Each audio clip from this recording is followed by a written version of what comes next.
This is Lance from Lance's Auto Vlog, and I'm back with a new video. Don't forget to like, subscribe, and comment down below when you see this video.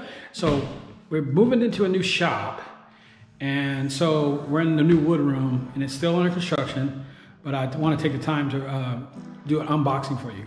So what we're going to unbox is a set of Hertz CK165 component sets. These are the Cento model. So there's going to be the 6.5 with the built-in crossover, since it's ever crossover, and the tweeter. So this speaker is rated at, it's a 6.5 inch. It's got a 26 millimeter tweeter. It's rated at 95 watts RMS power. Oops, maybe you can't see that. 95 watts RMS.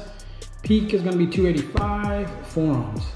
So let's unbox this speaker and see what it comes with. So when you get this speaker kit, you're going to get the manual with all Hertz speakers. You're going to get, let's see, let's open this up. You're going to get a set of grills, 6.5, 2 of them. The drivers in plastic. You're also going to have, let's see here. It's going to come with the, I call it the salt pepper shaker. It's going to have the driver. It's going to be a regular composite driver bat with a like a metal basket. It's going to have a composite magnet with a vent pole in the back. Small terminals on here. Looks like a paper, but it's not. It's more like other material, dust cap, rubber surround, and then a piece like that. And then you're going to have in here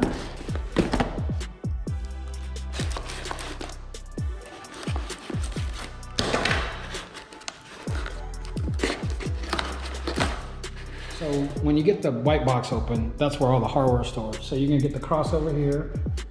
You're going to get 2 of them. You're going to get some angle mount, tweeter mounts, and you get the screws for the actual mounting of the tweeter, of the driver and the tweeter. So what's kind of different is these tweeters, these drivers have a certain screw they use, they like to use, so when you put them in, they fit the hole properly. Let's see what the crossover has on. So in the crossover, you're gonna have obviously the screw holes, the cap and coil setup, and then you're gonna have a level adjustment. So you have a 3 dB or 0 reference connect switch on here. And generally I go with reference, and then that's why I always recommend putting the crossover in a place where you can actually switch the adjustment switch on it. So technically I always say put it in the car if you can. If not, then obviously some people put it in the doors. I rarely put them in the doors, but you put that crossover where you can get to it, you can flip that switch. But these are really good speakers for the money at 95 watts RMS, generally 80 to 100 watts what people put to them. They perform really well, and they're good door speakers when it comes down to it. But you can comment down below what do you think about them. We'll put them up in a car and see what they sound like. But I would say if you're a Hertz fan, these speakers sound really, really good, and they perform really well. So my review of these speakers are very good packaging, very good setup. I don't know about the grill, but for what it is, most people don't use the grill 90% of the time. So it's not a shocker to see them putting grills in them, but most people don't use the grills anyway. So stay tuned for the next video. Peace.